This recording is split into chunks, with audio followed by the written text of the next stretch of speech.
Welcome everyone. Today we have the 2021 Lexus IS 350 F-Sport all-wheel drive.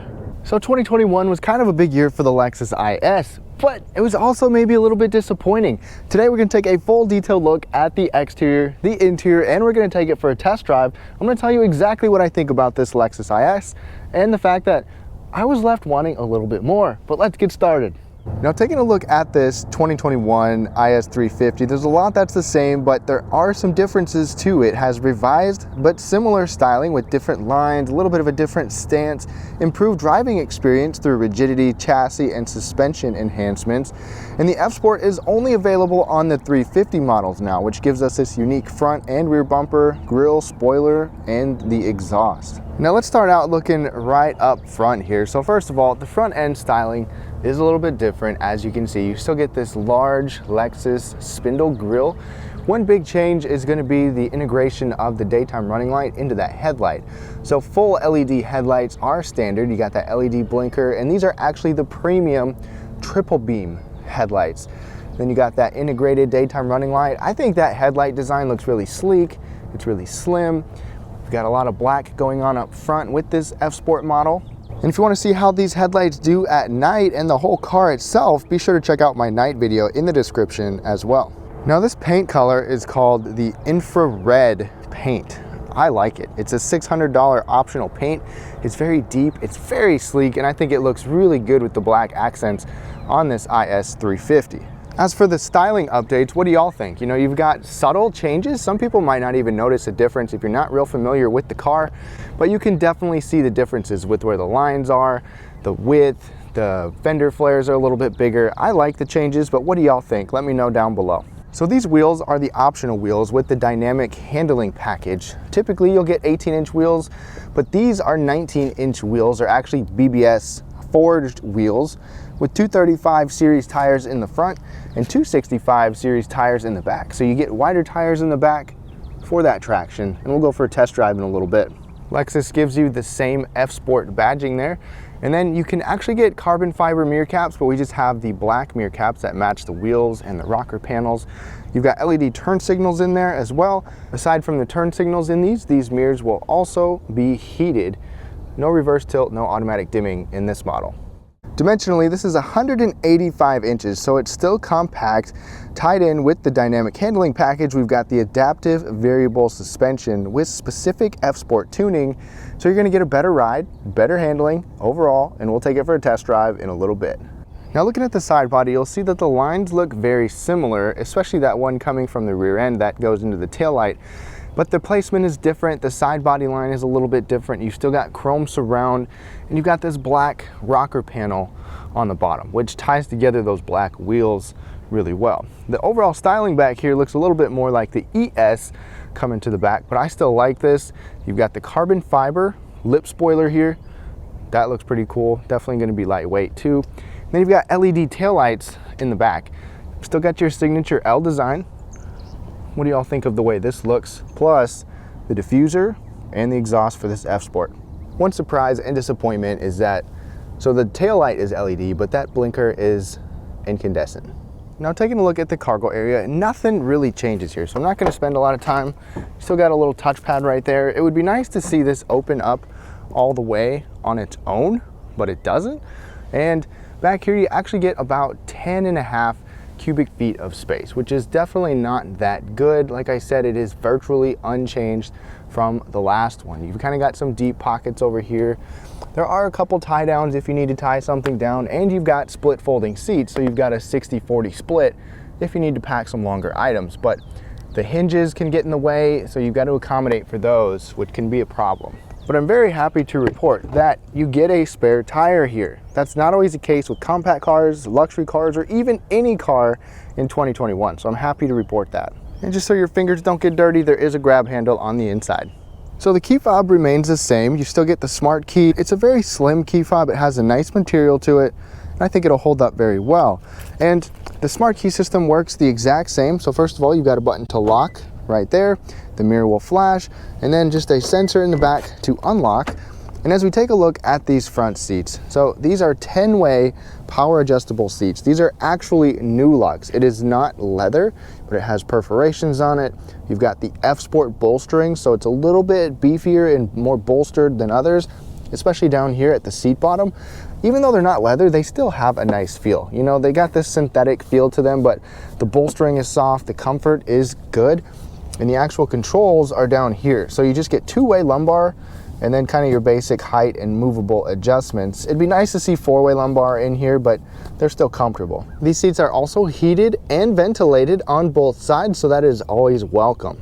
Now, I'm 5'9". I fit in here really nice. It is a snug interior overall, like your legs might be a little bit snug and your shoulders and your butt and all that.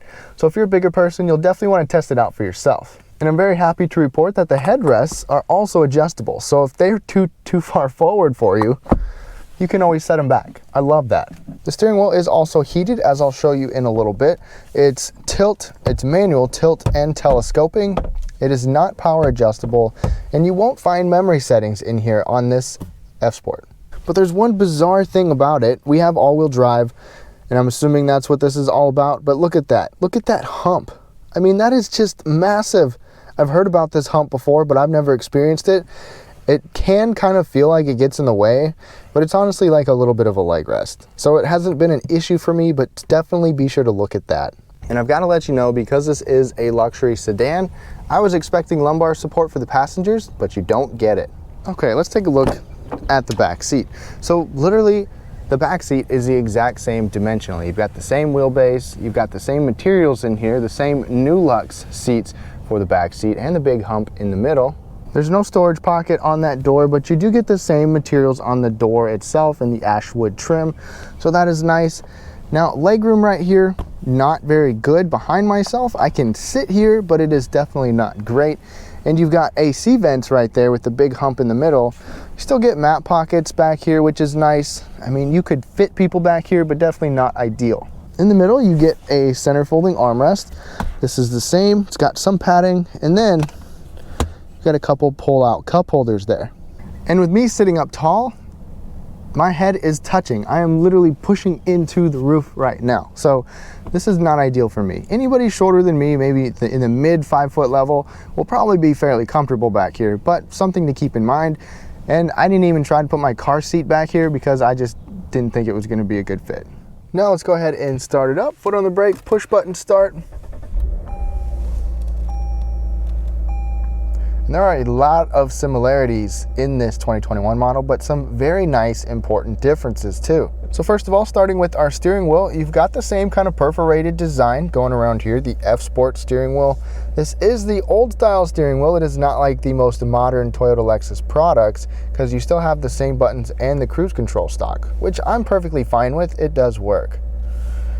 You've got these nice metal paddle shifters on the back of here as well, but you've got this new ash wood trim on this IS 350. It feels nice, you know, it looks high quality. The steering wheel is heated, the button is right down there, but only the, you know, this section where your hand should go is heated, but it is a complaint of mine. Then looking over at the door, you've got a semi-soft material up above, comfortable enough to rest your arm. Look at this. This kind of has a crazy unique pattern to it. Nice materials around your elbow, a soft armrest, although a very small armrest, good grab handle, and some more of that ash wood trim right here. So that is very welcome. And all 4 windows are automatic one touch. Then, does my bottle fit? Yes, it does. So a lot of this is going to look similar as well. You've got your odometer controls there, automatic high beams, panoramic monitor that I'll show you, rear shade that I'll show you, and active sound control that I will also go through later. So right in front of us, if we take a look right at this display, this is the same LFA inspired moving cluster. I think it looks cool. It is a nice touch, but this is literally like the same as it was before, and it's been like this for a while. You still have the same kind of trip computer information on here. You can scroll to see your compass, music, your lane keeping stuff, your radar cruise control. and then you can go over and customize everything in your settings over here. So this is all very similar, but one important note is that this has the Lexus Safety System 2.5, which is upgraded all around pretty much in every category. The automatic braking, the lane keeping system, the centering, the dynamic cruise control, all of that is upgraded. Then coming over, this is where one of the really big changes is. So this is an optional head unit. This is over 10 inches. The standard head unit is 8 inches now, up from 7 inches. And before, you might remember, it was kind of like recessed back in there and it was not a touchscreen. This is a touchscreen. So for example, let's just see here, let's go to audio. Everything looks the same. You know, it's the same system, it's the same type of unit, but the fact that it is touchscreen is just huge, and it's close to you, it's very clear, it's easy to use, and it still gives you a ton of information. And this also gives us Apple CarPlay, Android Auto, and Amazon Alexa. So you've got all of those on this 2021 IS. It takes up the entire screen, looks good, works well. And speaking of the audio system, we actually have an upgraded Mark Levinson sound system too. So if you're familiar with the Mark Levinson sound systems, they are very nice. We've got 2 more speakers and a lot more wattage. Let's take a listen.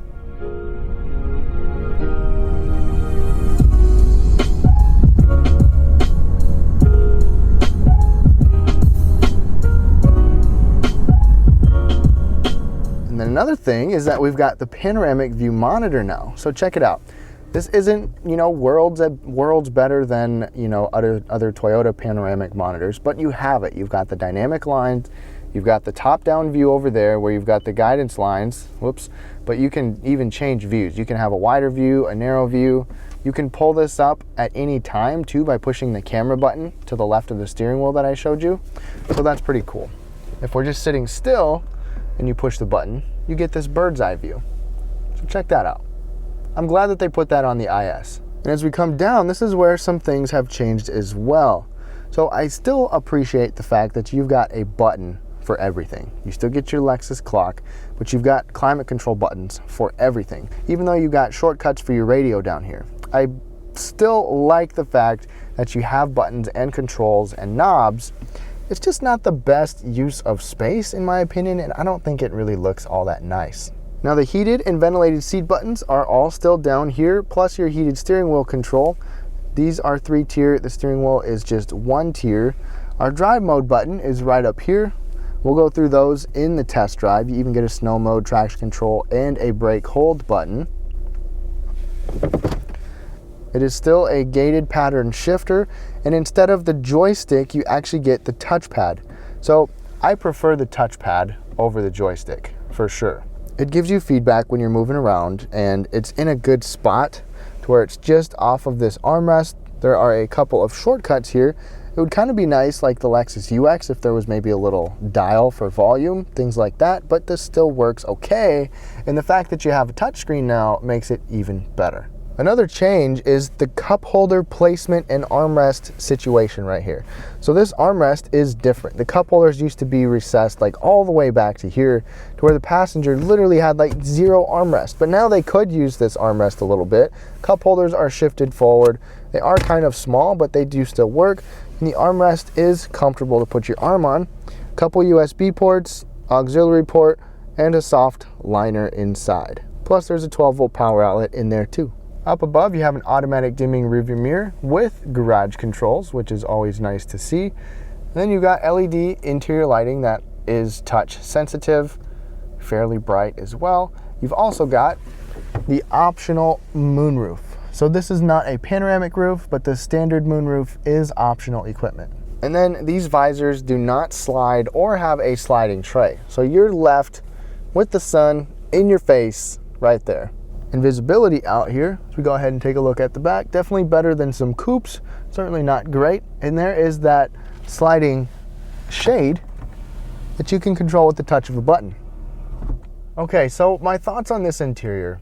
I like what they did. I like the movement of the cup holders, I like the new touchpad, I like the screen, but I wish that this was just kind of a complete redesign, you know, something different.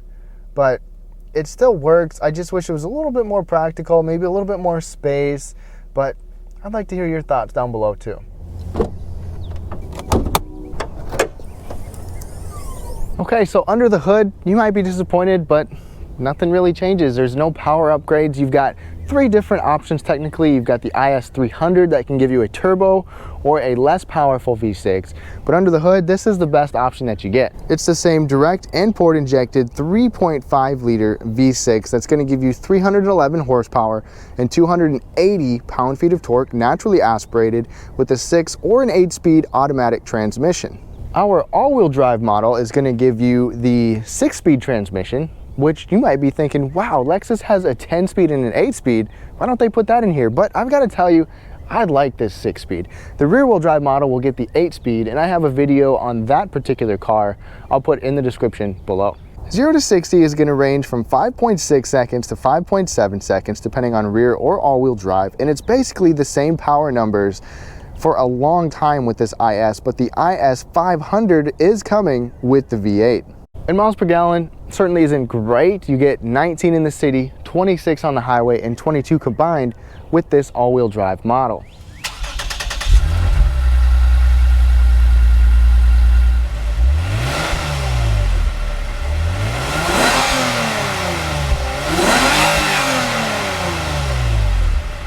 All right, so getting started in the test drive in this Lexus IS, you know, most of you, when you get behind the wheel, you probably won't notice that much of a difference because it's not a drastic difference. But Lexus made some adjustments with the driving dynamics in terms of handling. Straight line performance is the same. The way you feel in here is basically the same. I mean, you're just gonna notice that things look a little bit different. But it does handle better. And we'll take it out on the road in a little bit and get the point of view camera going for you. But day-to-day driving, I've enjoyed it. You know, I wish that it was just maybe a little bit more practical, a little bit quieter, but I'll talk a little bit more about that in our test drive in just a second. But I mean, it's still an enjoyable car to drive. Rear wheel drive or all wheel drive, whichever way you get it, at least you can get both of those. But the changes that they made have been welcome, but there's definitely still some more that I'm sure a lot of you would like. All right, y'all, we are now behind the wheel with this point of view action here, and I'm definitely glad that they gave us this panoramic camera. You know, it's not a big car, but it's always something that's nice to have, and I would say expected with a luxury sedan. So in this test drive, we'll talk about ride comfort, we'll talk about the handling, overall driving dynamics, and just driving it on a daily basis. So first impression is that things still feel pretty similar, kind of like I was saying, but there are some changes. And you might be able to hear that noise. They actually improved the active sound control. So you've got a nicer sound that's kind of pumped in. I can turn that off in a little bit. I'll kind of go through that to give you an idea. All right, here we go.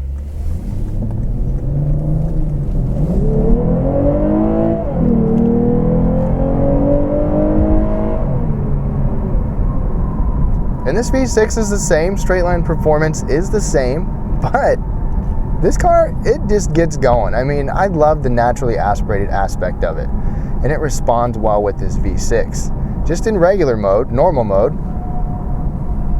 cruising along, pedal down. It just goes. I mean, it just kicked down and went. The thing about the naturally aspirated engine is that as those RPMs continue to climb, you continue to get more and more power, and it just adds to the fun factor with a naturally aspirated engine. The handling in here is good. I mean, the steering feel is what I'm talking about. It's responsive, it's not great, it's not sports car-esque, but it's comfortable, and it keeps you right where you're expecting to go. I like the weight of it. It's not heavy, it's not super light. It's about a medium, you know? It feels good in this normal mode here. And the brakes on here feel good too. They're not super advanced brakes, but they do a good job with this 350. A good job slowing down, you know, a car of this character. Now I'm gonna put it in Sport Plus. Sport Plus gives us the best of the adaptive variable suspension, you know, in addition to the powertrain enhancements with regular sport mode. Okay, cresting the hill, pedal down.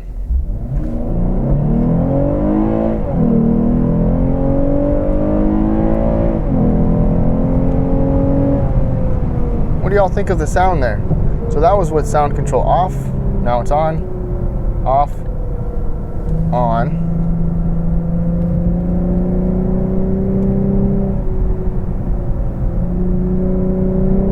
Nice tight handling.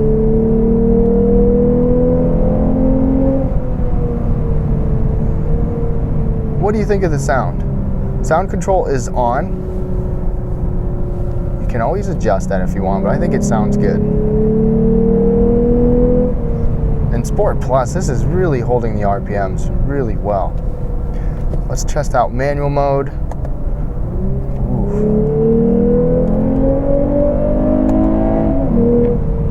A little slow on that upshift. Ooh.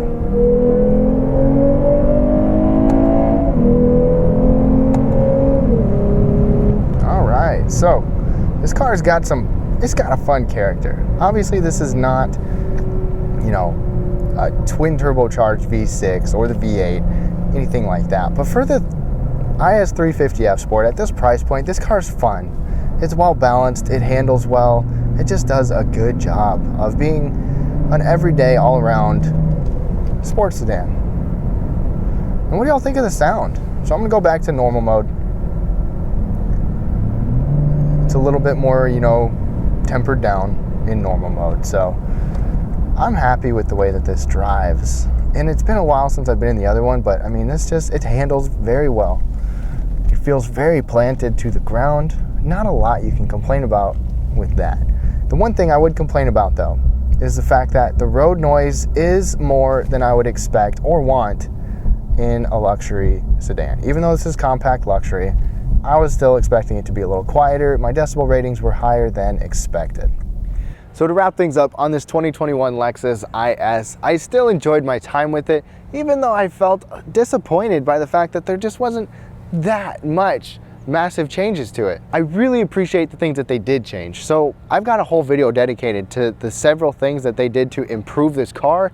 Even though it still looks very similar, the interior is still very similar, they made the necessary changes. But were you like me? Were you wanting more when this 2021 IS came out? I was really excited for it and I was a little bit disappointed. But I still think this is a great compact sports sedan and probably a very reliable one at that. So leave your comments down below what you think of this IS. Would you have changed more or not? And I truly appreciate your support. Please go down there and tap that like button. It really helps me out. Have a great day.